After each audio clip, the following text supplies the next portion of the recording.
The Ayuk situation, no doubt, is concerning. If you take him out of the offense, I do think that's impactful. But that team is so balanced, and it's a team sport. I'm not going to bet against them and pick one of these other NFC teams until I see significant decline on both offense and defense in San Francisco, and I don't expect that at all this year. Barry? That's a great point. I'm going to go with the Detroit Lions. What this team was able to do last season, the first game of the year, and I understand it wasn't Chris Jones, it was not Travis Kelce out there, but I'm not going to diminish the Detroit Lions going into Arrowhead Stadium and winning that football game. And then how I seen them up 24-7 at halftime against the San Francisco 49ers. The second half was a bit different. You had questionable calls on fourth down decisions. Also, you had a fumble by Jahmyr Gibbs.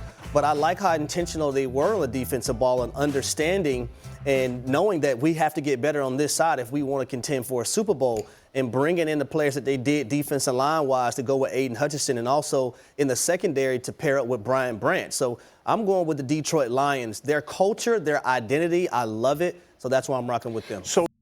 Okay, let's talk about this, because first off, I kind of resent this question personally, because we're just saying that I guess Patrick Mahomes and the Chiefs are automatically making to the Super Bowl, and it's like, well, if Joe Burrow and the Bengals are healthy, you got to get through them. You got to get through Baltimore. You got to get through the Houston Texans. Like, there are teams in the AFC that are coming. I mean, we're just going to count out C.J. Stroud and the Houston Texans and all the moves that they made.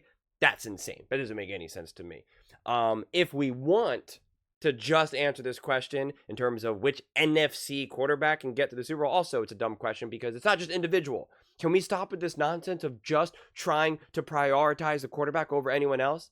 Like, it's so funny because these same people then want to complain, why is it only quarterbacks that get the MVP? Why is it only quarterbacks that get all the praise and glory? Because that's all y'all ever want to talk about. All you ever want to do is just focus on quarterback. And it's like there's so many other moving parts. But I'll play this game with them. And I do think the Detroit Lions have an insane chance to beat Patrick Mahomes and the Kansas City Chiefs, because we've seen it happen before.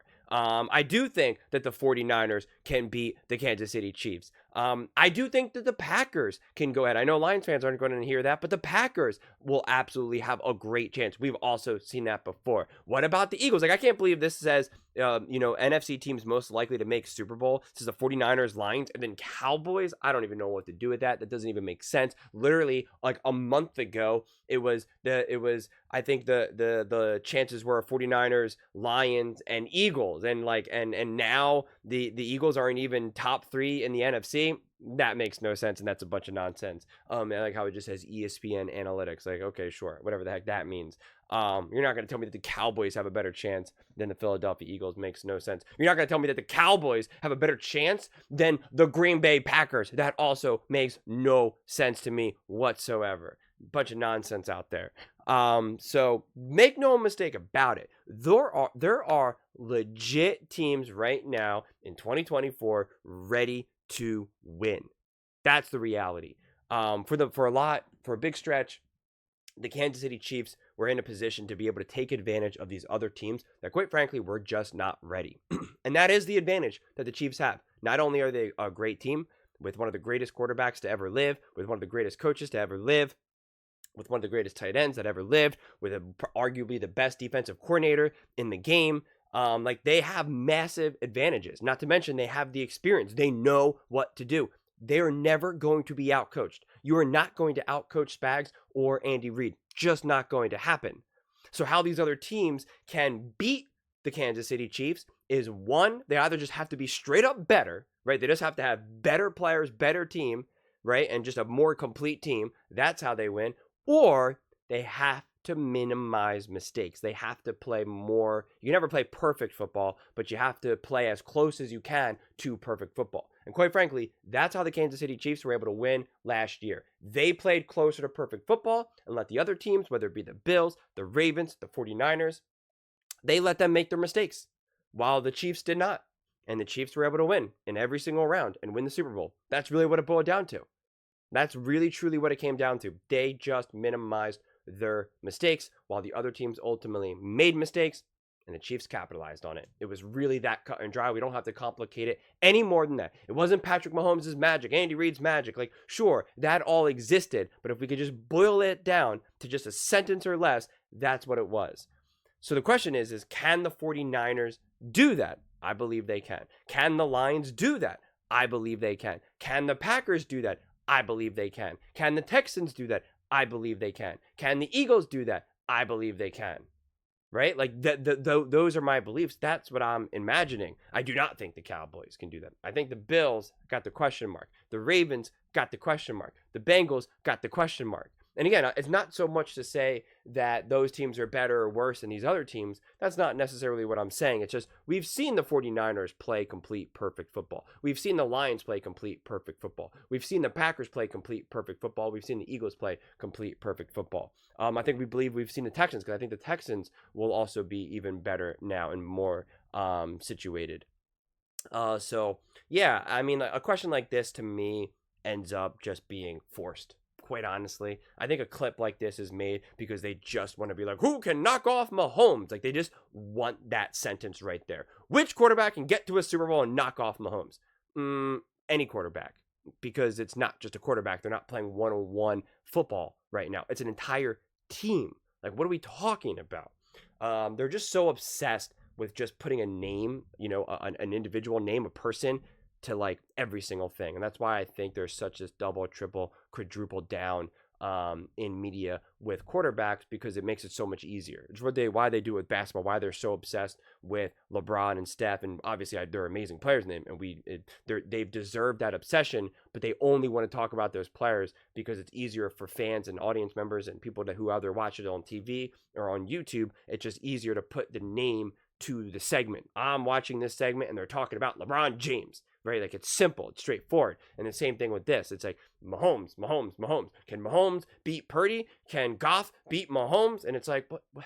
Guys, there's a million other moving parts here, right? Like what are we talking about? Just Jared Goff just has to beat Patrick Mahomes? Because it doesn't even make sense. The statement is absurd. But without a doubt, the Lions have every single thing what it takes. They have everything what it takes to win a Super Bowl.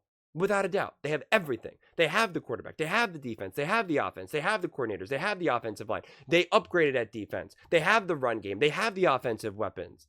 They have it. They have the brilliant offensive coordinator who can scheme, who can put himself in a position to not be outcoached by the defensive spags. Like, that's incredibly important.